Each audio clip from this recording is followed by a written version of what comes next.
News Center Maine is partnering with the Maine-Monitor to bring you stories that journalists are working on at the nonprofit independent publication. Every Monday, we're featuring a story that they have published over the weekend. And today, we're taking a closer look at this, an investigation into child care centers that failed to report serious incidents to parents and the state as required by state regulations.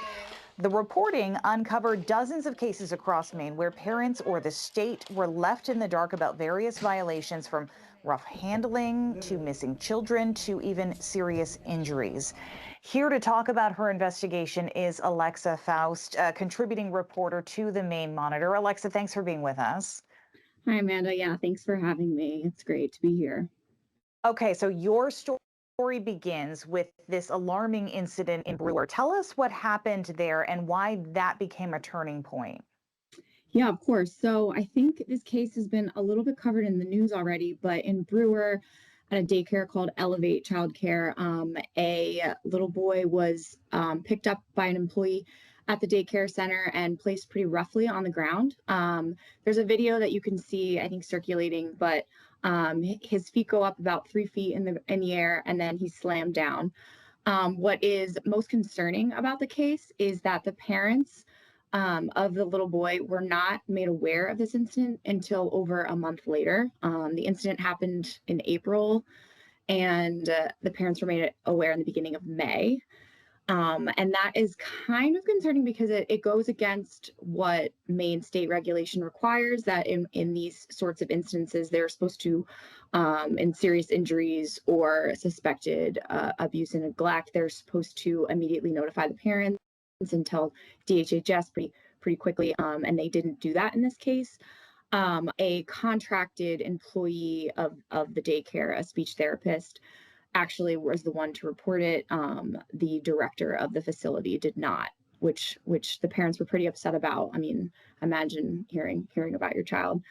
That experience a month later is pretty distressing. So yeah, it was kind of a turning point for us because we had been looking into this sort of incident based on going through inspection reports over the last couple of years.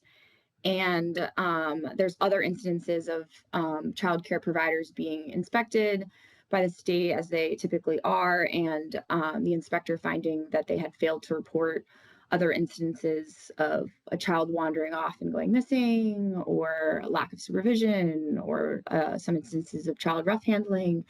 And they only came to light after interviewing staff members. So it kind of showed the larger picture of this incident. Well, that brings me to that question is, in your reporting here, what patterns did you find with a lot of these child care centers in reporting or maybe not reporting to parents or the state? Yeah. Some of the patterns were like you said, they were failing to report, or in some instances, staff was telling other staff members, but maybe not the director at the facility, or the director was told and was kind of talking to staff about what happened, but maybe not reporting it to the parent or reporting it to DHHS like they are supposed to. Or sometimes altogether it wasn't being written down in reports.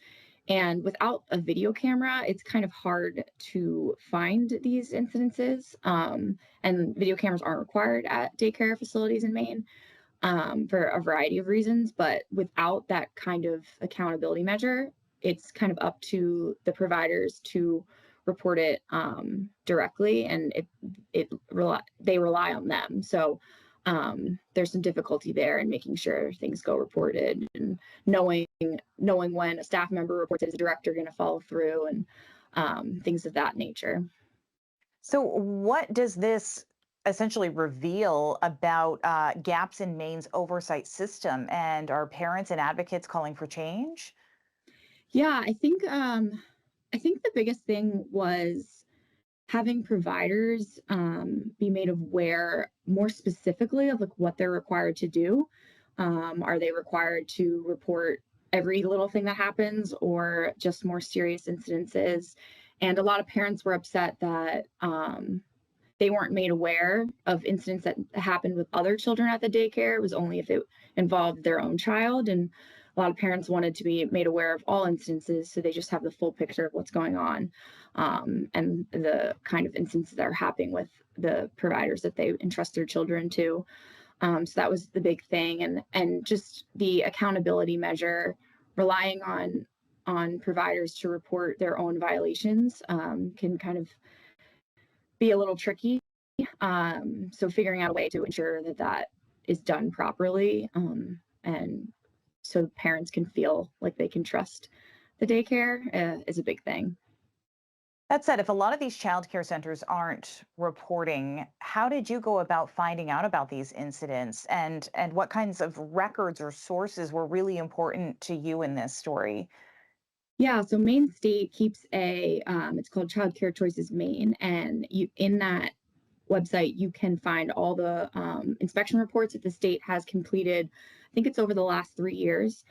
So we pulled all of those, and through that we were able to determine that I think there's about 60 facilities across Maine that have been cited in these inspection reports for failing to report incidences. And those incidences were found out by DHHS inspectors inspecting these facilities and talking to staff members and employees and children and parents, and reviewing any records that are at the facility, or reviewing video camera footage if it's available, to determine if they didn't report something.